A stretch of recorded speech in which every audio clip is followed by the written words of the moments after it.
सादर अभिनंदन मित्रों, मैं शर्मा एक बार फिर आपके सामने उपस्थित हुई हूँ दीपक के कुछ एक उपाय लेकर के, जो कि आपके जीवन में खुशियाँ ही खुशियाँ भर देंगे।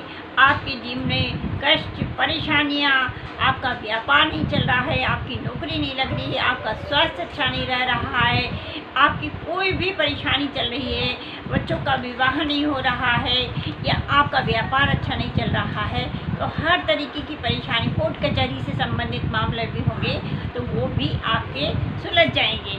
तो करना क्या है, आपको शुक्रवार के दिन आपको 31 दीपक लेना है।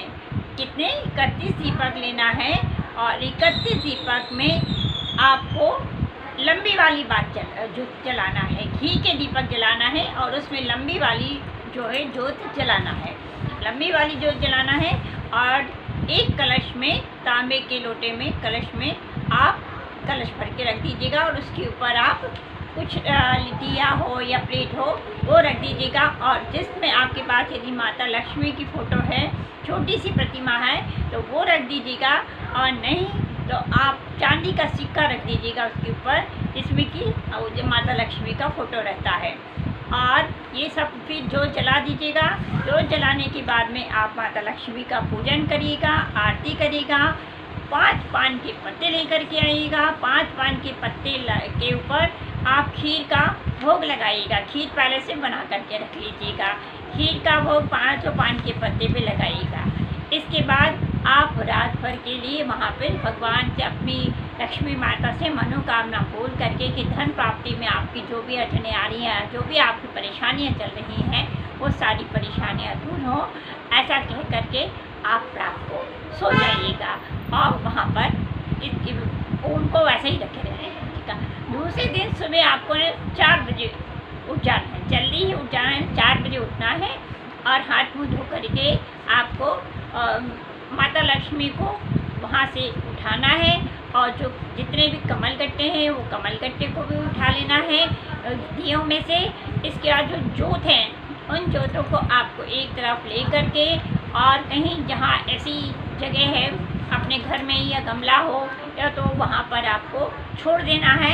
ऐसे इधर उधर नहीं फेंकना है, क्योंकि जब हम पूजा पाठ करते हैं तो इनमें भी एक शक्ति का वास हो जाता है। या तो गड्ढा थोड़ा सा खोद करके, कहीं छोटा सा गमला हो तो उसमें गड्ढा खोद करके गाड़ दीजिएगा, नहीं तो ऐसे ही किसी पेड़ के नीचे डाल दीजिएगा अपने घर में। बाहर किसी पेड़ के ऊट पटांग पेड़ के, जब जैसे पीपल का पेड़ हो तो वहाँ डाल दीजिएगा। कोशिश करिएगा कि हमारे घर के गमले में ही हम उसको डाल दें।